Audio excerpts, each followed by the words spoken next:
Magandang buhay! Ngayon, meron tayong bagong matutunan sa agham. Excited na ba kayo? Ako rin! Umpisahan na natin. Experiment time! Paalala, kailangan ito ng gabay ng magulang at ng pag-iingat.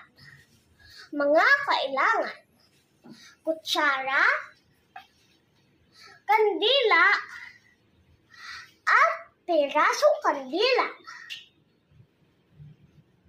Ang mga kailangan sundin: una, ilagay ang pirasong kandila sa kutsara.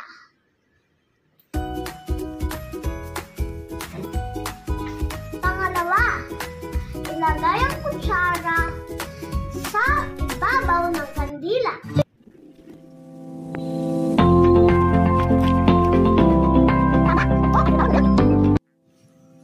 Pagmasdan ng mabuti ang mangyayari sa kandila.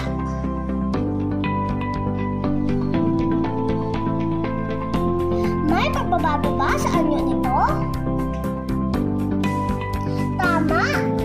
Ang pagbabago na iyong nakikita ay tinatawag na melting. Ito ay isang proseso